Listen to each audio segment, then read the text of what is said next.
Hi అండి అందరికీ. అందరూ ఎలా ఉన్నారు? నేనైతే చాలా బాగున్నాను. మీరెలా ఉన్నారో కామెంట్ సెక్షన్‌లో కామెంట్ చేసేయండి. ఈరోజు మా వారి special egg masala curry prepare చేయబోతున్నారండి. ఎందుకు స్పెషల్ అని చెప్తున్నానంటే, నేను ఎన్ని సార్లు చేసినా ఈ టేస్ట్ అయితే రాదండి. అందుకనే స్పెషల్. ఒక్కసారి మా వారు చేశారండి. ఆ రోజు నుంచి మా పిల్లలకి గాని, నాకు గాని ఆ కూరంటే చాలా ఇష్టమండి. ఎప్పుడు చేయాలన్నా ఆయనతోనే చేపించుకొని తింటాము. డిఫరెంట్ టేస్ట్ ఉంటుందండి. చాలా బావుంటుంది. నాకోసారి హెల్త్ బాగోనప్పుడు చేశారు. అప్పటి నుంచి ఇప్పటి వరకు ఎందుకు చేపిచ్చానా అని చెప్పి ఇప్పుడు బాధపడుతున్నానండి. అంత చేస్తారండి.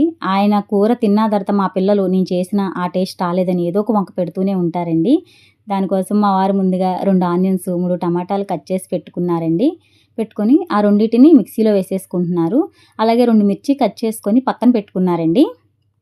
ఇప్పుడు అదే మిక్సీ జార్‌లోని చిన్న ఎండు కొబ్బరి ముక్క, ఒక స్పూన్ ధనియాలు, చిన్న దాల్చిన చెక్క ముక్క, 3 లవంగాలు, ఒక యాలక్కాయ వేసేసుకున్నారండి. వేసుకొని ఇప్పుడు దీన్ని మిక్సీ పట్టుకొని మెత్తగా పేస్ట్‌లా పక్కన పెట్టేసుకున్నారు. ఇప్పుడు పొయ్యి మీద కళాయి పెట్టి దాంట్లో 2 టేబుల్ స్పూన్ ఆయిల్ వేసుకున్నారు. వేసుకొని దాంట్లో 1/2 టేబుల్ స్పూన్ పసుపు, కొంచెం సాల్ట్ వేసుకుంటున్నారండి. ఎందుకంటే ఎగ్స్ ఏపడానికి. ఇలా మనం సాల్ట్ వేసుకుంటం వల్ల ఎగ్స్ అనేవి పేలకుండా ఉంటాయంటండి. మా వారి స్పెషల్ ఇదేనండి.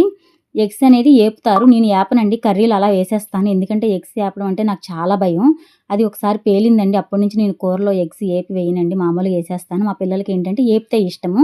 మా వారు ఏపుతారు అలాగా. ఇప్పుడు ఎగ్స్ పక్కన పెట్టేసుకుంటున్నారండి ఏగిన గుడ్లని.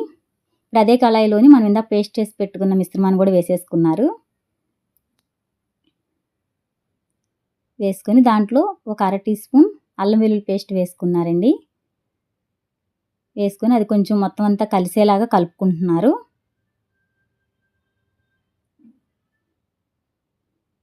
మొత్తం కలిపేసేసుకొని ఒక 5 మినిట్స్ పాటు మూత పెట్టి వదిలేస్తున్నారండి. అది ఆ మసాలా అంతా కూడా కొంచెం ఉడికే వరకు. ఇప్పుడు దాంట్లో కట్ చేసి పెట్టుకున్న పచ్చిమిర్చి కూడా వేసేసుకున్నారు. మళ్ళీ ఒక 5 మినిట్స్ మూత పెట్టుకొని ఇప్పుడు ఒకసారి మూత తీసి దాంట్లోని 1/2 టీ స్పూన్ పసుపు వేసుకున్నారండి. ఇందాక మనం ఆల్రెడీ కొంచెం వేసాం కాబట్టి కొంచెం తగ్గించి వేసుకున్నారు. దాంట్లోనే ఒక స్పూన్ కారం వేసుకుంటున్నారండి.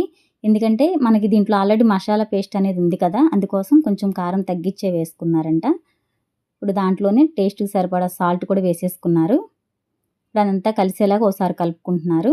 ఇప్పుడు దాంట్లోనే ఇందాక వేపి పెట్టుకున్న గుడ్లు కూడా వేసేసుకున్నారండి. వేసుకొని అంతా ఒకసారి కలుపుకుంటున్నారు. కలుపుకొని ఒక చిన్న గ్లాస్ వాటర్ పోసుకుంటున్నారండి దీంట్లోని. ఎందుకంటే ఆ మసాలా అంతా కూడా ఎగ్స్‌కి పట్టేలాగా. ఇప్పుడు మూత పెట్టుకొని ఒక 5 మినిట్స్ పాటు ఉడకనిచ్చారు.